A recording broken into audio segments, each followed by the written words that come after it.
At the end of the book of Job, Elihu ridicules Job because Job wants a visit from God. Elihu berates Job and tells him that God does not care about a puny creature like Job. Elihu tells Job there's no way the mighty God of the universe will come and meet with Job. Job is told that he's not owed an explanation from God.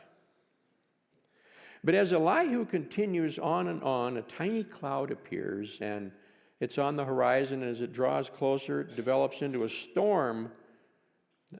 A voice like no other booms out. Elihu stops, and Job begins to tremble.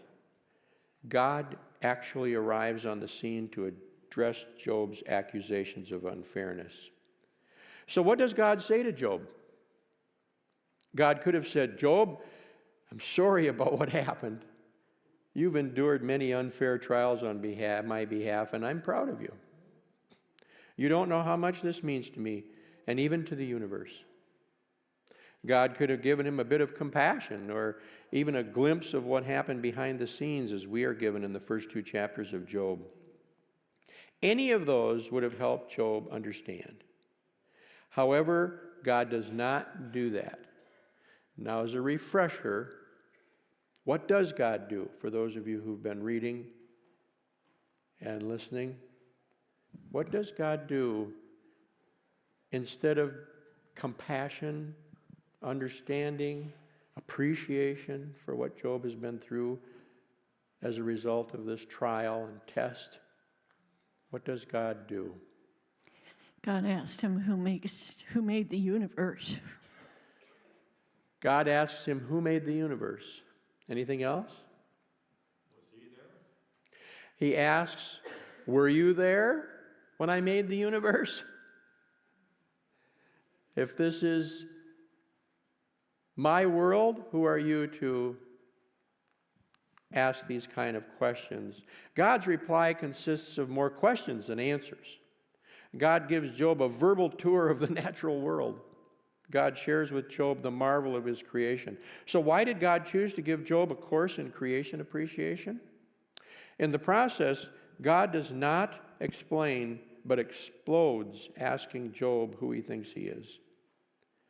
God states that to try to explain things Job wants explained would be like trying to explain the universe to a 2-year-old. God does not reveal his grand design. Instead, God reveals himself. God basically is saying, Job, until you know more about running the physical universe, don't tell me how to run the moral universe. Job has been asking why God is being unfair to him and suggests that God should put himself in Job's place. But God's response is, no, Job, you should put yourself in my place. Until you know how to make the sun come up each day, where to scatter lightning bolts, and how to design a hippopotamus or a leviathan. I'm using hippopotamus because I don't know what a leviathan is. Don't judge me on how to run the world. The impact on Job as a result of this speech is to flatten him, and he repents in dust and ashes. And every trace of disappointment with God is swept away. In our modern time, this lack of answering Job's questions does not sit well with us. I struggle with this also. I don't like being told that it's too complicated for me to understand. I have many questions. Does God sometimes cause suffering, and does God sometimes just permit it? And what is the difference? What do you conclude from those two questions? Is it a distinction without a difference? Why does God sometimes seem silent and sometimes feel close and intimate? God is basically stating in the book of Job that those questions are too difficult for us to understand. That's a tough answer to accept. However, many people like me are not satisfied with a non-answer, so we speculate for the sake of discussion. And I believe God would permit that. And Yancey has some thoughts on this, and I've added some of my thoughts, and I'd like you to share your thoughts as we proceed. One speculation for why God did not answer this in a way that we can understand, or that he keeps this ignorant because enlightenment will not help us. God keeps us ignorant because enlightenment will not help us. That's an interesting thought. The same questions torment every suffering person. Why? Why me? What is God trying to tell me? God does not answer those questions in the book of Job, and instead focuses on Job's faith, which is relevant. God does not answer Job's or our questions, but what is possible if he did? What would be a satisfactory answer to us? We assume we would bear suffering better if we only knew the reason or reasons behind it, right? If I knew this was happening, I'd feel pretty good about it. But the real question is, would we? Job stared in disbelief at the ruins of his house and possessions. The author of Lamentations stared in disbelief at the ruins of his city, Jerusalem. Both of these books express anger, bitterness, and deep disappointment with God. Many phrases of Lamentations are almost the same as the much earlier book of Job. Yet the prophet who wrote Lamentations, probably Jeremiah, was not in the dark because he knew exactly why Jerusalem had been destroyed. The Hebrews had broken their covenant with God. However, knowing the cause did nothing to remove the feelings of despair and suffering and abandonment. He stated, "The Lord is like an enemy. Why do you always forget us, and why do you forsake us so long?" Even though he knew the answers. So the real question is, what explanation could possibly comfort a Job or a Jeremiah, or even those of us who are suffering? No intellectual answer will solve suffering. Do you agree or disagree with that statement? Why or why not? Is your answer helpful in dealing with pain and suffering? Why or why not? Those are a few questions for you to ponder. Teach me. Teach us. What do you think? Read those questions. No intellectual answer will solve suffering. Is that true? You agree? Disagree? Well, you just asked about 20 questions. Well, just take one or two. I want the one that, what would have helped him if God would have told Job, you're going to be the main character and star of the most popular classic of all time. I think that would have helped him, but he didn't do that. No. Why? Well, that's a second question, sorry. Yes, okay, well, all right. You're only going to take one at a time. That's fair. At least you had a response. I would agree that there's no intellectual answer in suffering. This semester has made me think a lot about suffering, and oftentimes I feel like we think of ourselves and how we have suffered, but this has made me really put myself in like the perspective of my mom, and so I think it depends where we are in our faith.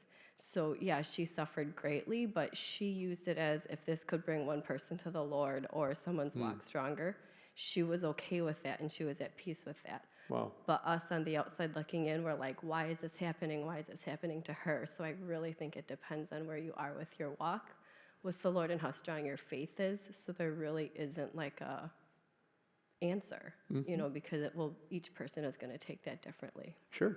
Great insight. Excellent. Yes. The first thing that comes to my mind, that's dangerous. I should wait.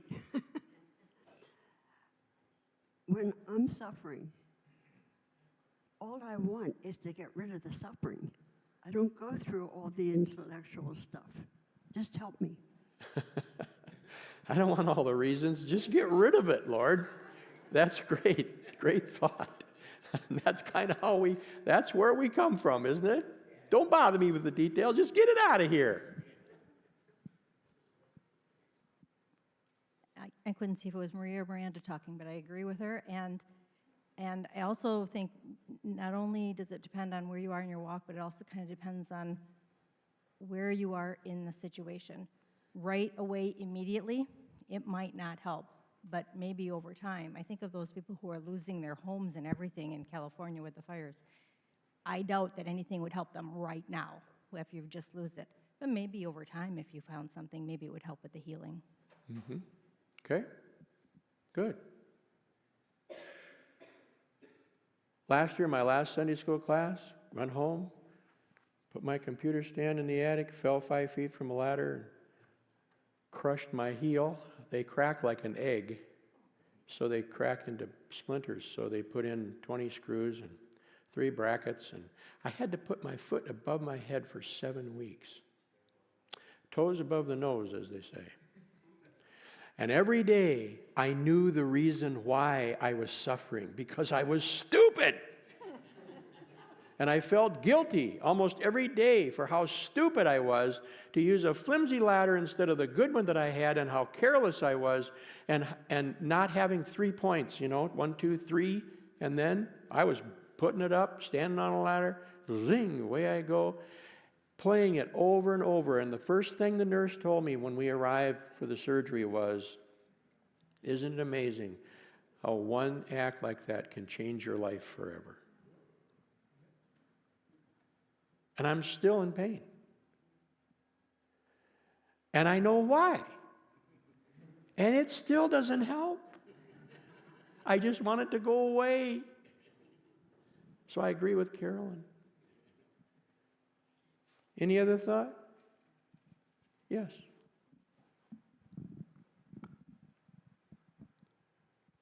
But see how God used you to share this with us, so we know when accidents happen. You still don't feel sorry for me. We're sorry it happened, Yeah. but accidents happen. Yeah, And I'm just glad you can walk. yeah. Maybe you still have pain, but I thank you for sharing your intimate thoughts of when this happened and Well, yeah. how you felt sitting there for 7 weeks. Didn't you feel like Job? There may have been a blessing because I read and studied every day about suffering. And I had a lot of time to do that, which resulted in this study. Any other thought? That is why God sent his own Son as one response to human pain.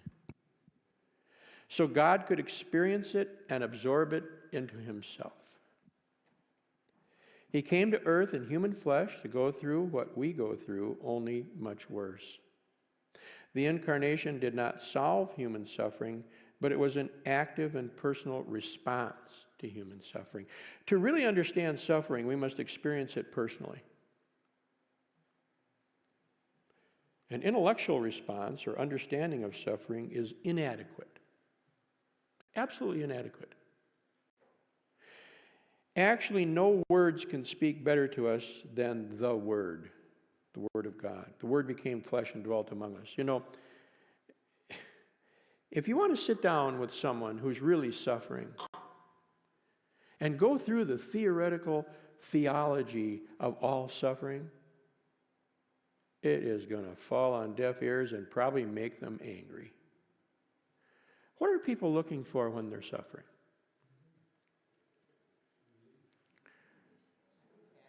Raise your hand. Got one here. What are people looking for? Yes. Compassion. Okay. Back there, Chris.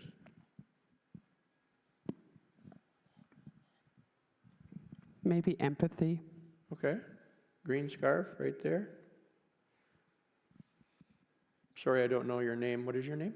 Linda. Linda Brendan? Yep. Still here. I didn't recognize your scarf. That's all right. I didn't borrow it from Becky this week. I think sometimes you just want comfort. You don't really need anything but just comfort of another person that cares. Someone just sit there with you. Absolutely.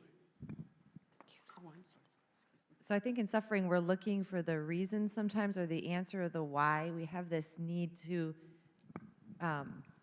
like the world is just or upright. So if I do well, then good things happen. If I don't, then this happens. So there must be an explanation of why that happened. So we try to make it just in a world that isn't necessarily just. Yeah, it's so easy to empathize with Job because we just think it's not fair. I think when we're suffering, we're looking for relief as well. Looking for what? Relief. Relief, absolutely.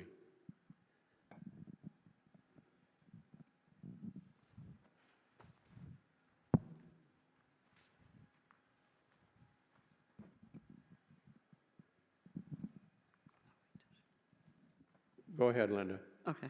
I think too, not only do you want, it's not always that you want just, but sometimes you think, well, if I could figure out what caused this, then it doesn't make sense, but in a way you want to try to prevent it. Yeah, I think that's logical. When I got well enough where I could walk around a little bit, and then I started to heal, I took the best, most expensive 2x6s I could find, and I built a stairway using screws about 4 inches long up into my attic, and the whole house would have to tip over for that ladder to move. I'm not going to make that mistake again. And I send Becky up there whenever I can.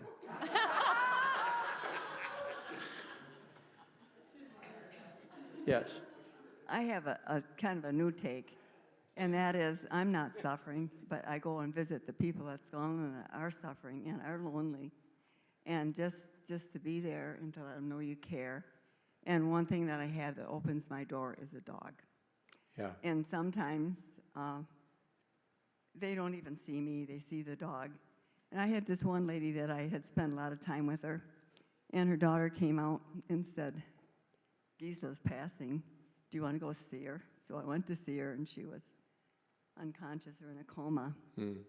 But I put the dog up by her shoulder, and the dog started licking her face and her eyes, and she started to respond to the dog. But to me, that was a time that I could minister to her. Yeah.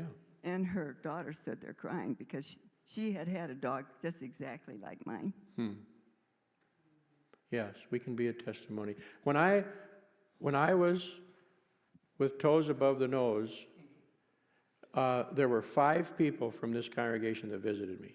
Pastor Jim and Larry, Rudy and Janet Silva, and Debbie Towns. And I was thinking as I was sitting there, when they came, it was like drops of water in the desert. And I was thinking, how many people do I go visit who are really hurting? And I was ashamed. And I've done a better job of at least making phone calls because we just don't think in terms of how we can benefit others when they're in that situation. Because for me at least, that was the most vulnerable teaching time anybody could have had with me. And that the Lord used in my time of discomfort, as the doctor would say. And I think that's something we need to recognize, that if we love the people that we worship with, we need to think about how we might be able to help them when they're hurting. And sometimes we're fearful. I remember when I had leukemia, lost my hair, was emaciated, it was a tough time. There were people who didn't even want to look at me. Now, why would that be? People even that I knew didn't want to look at me. Answer that question. Why do you think that was?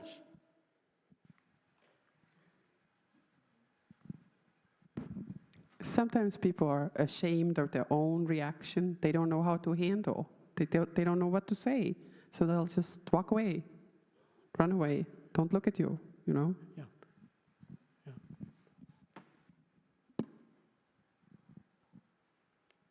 Chris?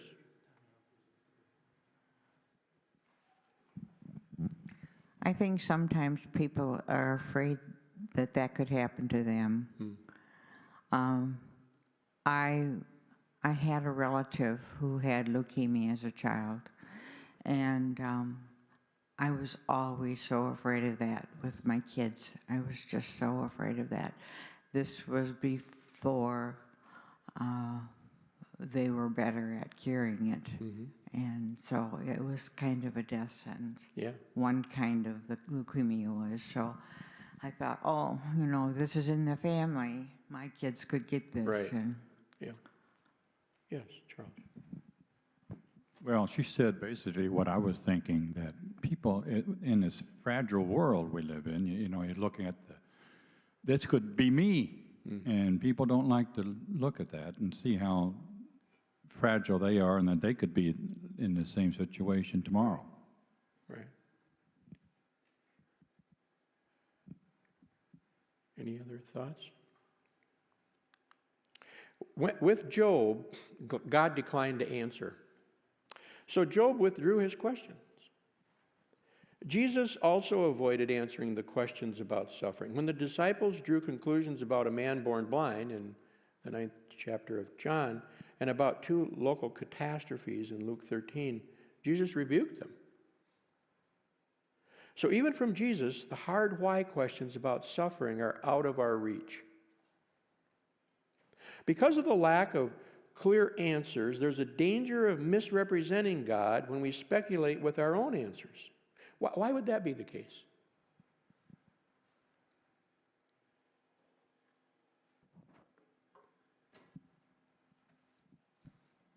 You've done pretty well this morning. You're actually engaged. Don't stop now. Some of you timid souls need to speak up once in a while too, because you have nuggets there that we're not getting. any answer we would give would be a speculation. How would we know? Okay. How in the world would we know? And when I've been suffering, sometimes Daryl will say, oh, you know, maybe it's because of this or maybe that. And I was always just looking at the ceiling. If you don't know why, how would anyone else know? Remember when I was younger, I was great at diagnosing my own problem. And as I got older, I realized I didn't know anything. Any other thought? That's bold. You're supposed to really respond to the bold ones. We'll move on. Go ahead, Linda. Pardon? We're not God. Okay. Raise your hand if you've heard something like this. God liked your dad so much, that's why God took him home. That is an area the Bible would rule out of bounds. All crises, like a car crash, a bombing of an innocent child, an unexpected death of a young parent or young child, cry out for some interpretation. And the book of Job offers an important reminder. God himself did not provide an explanation. So we need to be careful. Second, perhaps God keeps us ignorant because we are incapable of comprehending the answer. Maybe God's majestic non-answer to Job was no clever way of answering questions, but maybe it was God's recognition of a plain fact of life. A tiny creature on a tiny planet in a remote part of a galaxy in a vast universe simply could not fathom the design of that universe. We have such a hard time accepting the fact that we are pretty insignificant. We're not humble. Most Americans not only think the universe revolves around America, but that each individual in America, the universe revolves around them personally. We have ingrown eyeballs. We don't really understand. And it is seemingly a part of human nature. You know, we talk about sin, and we talk about the original sin. And we don't We don't sin. What is it? We don't sin because we're sinners. We are sinners, that's why we sin. It's in us. Is that correct, Dave? No? What is it, David? Give Dave the microphone. He's laughing at me, so he can answer the question. It's... Oh, I'd never call on Becky. I have to ride home with her. I don't know, you just said the exact same thing twice. That's Oh, why I was laughing. okay. But I know what you're trying to get to, but I can't. We have sin in us. That's why we sin. That's what I'm trying to say, and I'll stop there and not confuse it anymore. One of the things that happens is that we find ourselves in a position where we are arrogant before the Lord frequently. And we almost demand to know things that we have no right to know. An example would be to try and communicate with a creature on a microscopic slide or a microscope slide. The creature would only have 2 dimensions on the flat glass of the slide. Its senses cannot perceive anything beyond the edges.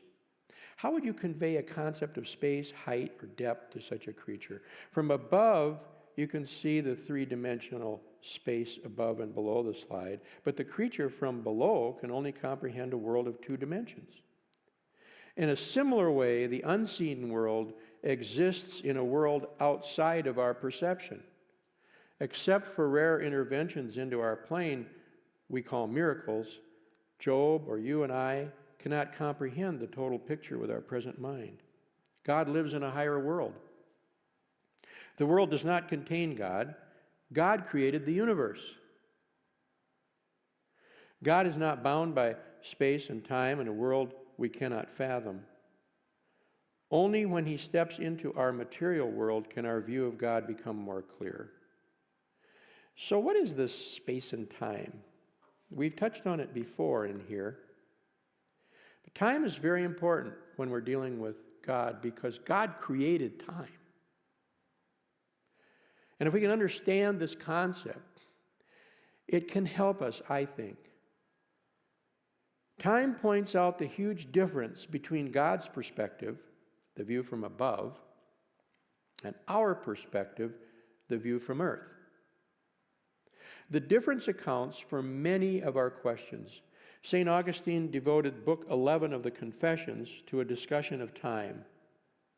How many of you have read the Confessions by Augustine? It's fascinating. 1, 2. Augustine states the following. What then is time? If no one asks me, I know. If I want to explain it to someone who does ask me, I do not know. When asked, what was God doing before creation, I state the following. Since God created time along with the created world, such a question is nonsense.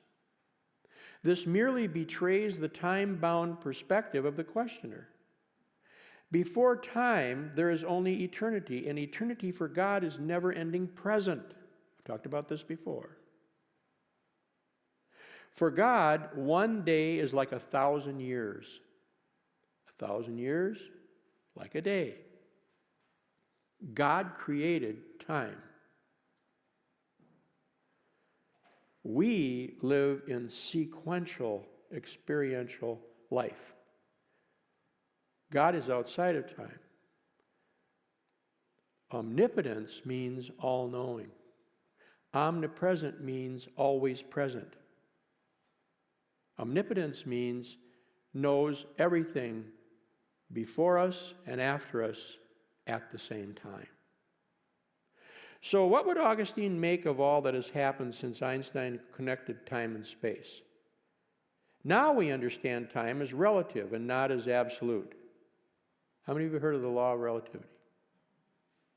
Perception of time depends on the relative position of the observer. That's what that's all about. For example, on the night of February 23rd, 1987, how many of you were around then? few of you, quite a few of you.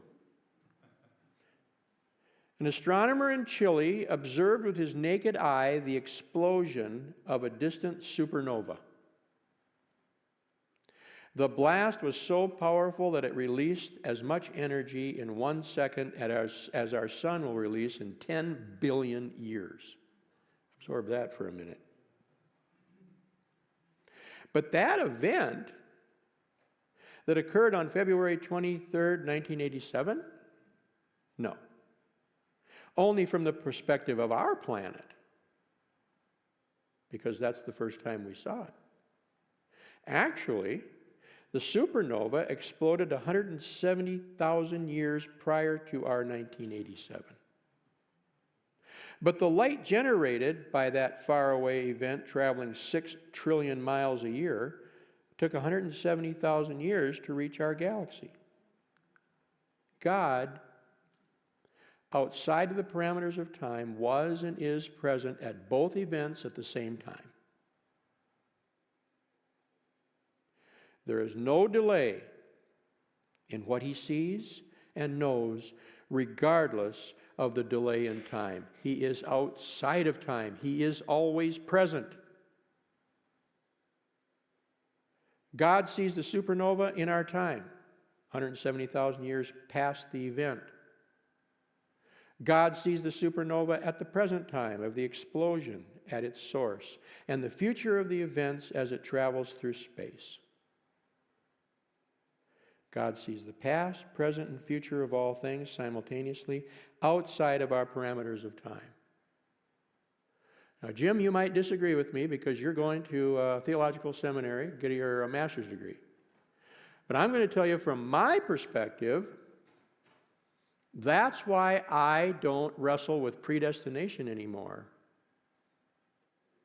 and foreknowledge. Because God knew and knows in the present. Any response to that, Jim? Or don't you want to tackle it? I know I'm putting you on the spot. I don't want to go there. Okay. You and Larry don't want to go there when you might agree with me, I know. But it is something that has helped me. Yes. So when we die, we go into God's time, which isn't any time, where there isn't any time. And does that mean that we all get there I can't say this without using a time word. You can hardly talk without using time words. Right. Do we all get there at the same point?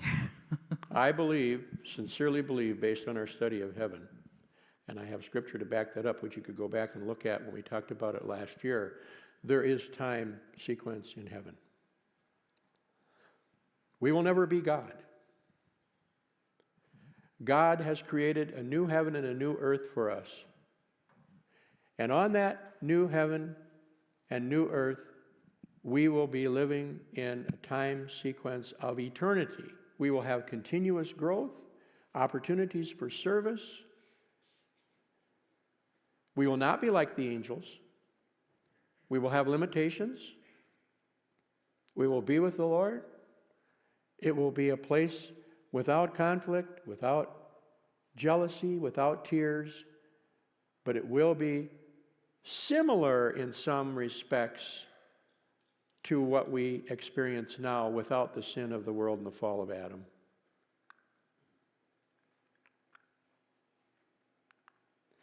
High school students learn about future astronauts who travel into space faster than the speed of light and return to Earth younger than when they left. You familiar with that? It's all business of time. You get your head around it. There's a new movie out now where the plane disappears for 5 years and comes back. Have you seen the previews, the trailers on that? Theories that seemed wildly speculative a few decades ago are being proven true as they bounce laser beams off the moon and send atomic clocks into space. Time goes backwards. It goes backwards. How is that possible? It does. But with God, there's no backwards and forwards. He's always present because he's omniscient, omnipresent, omnipresent. We see history as a sequence of still frames, one after another, as a motion picture reel. But God sees the entire movie at once in a flash. He sees it simultaneously.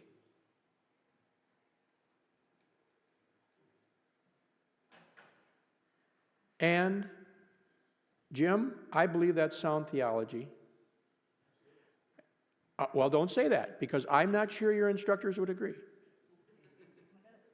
So you'll have to share with me what you conclude later.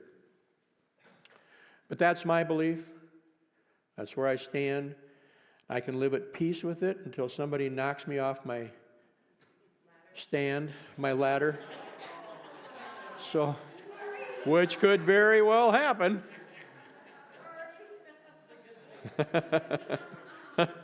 Oh, boy. Well, pray for Becky, because I ask her to go up there a lot, and it isn't easy. So that's where we conclude. Thank you. Have a happy Thanksgiving.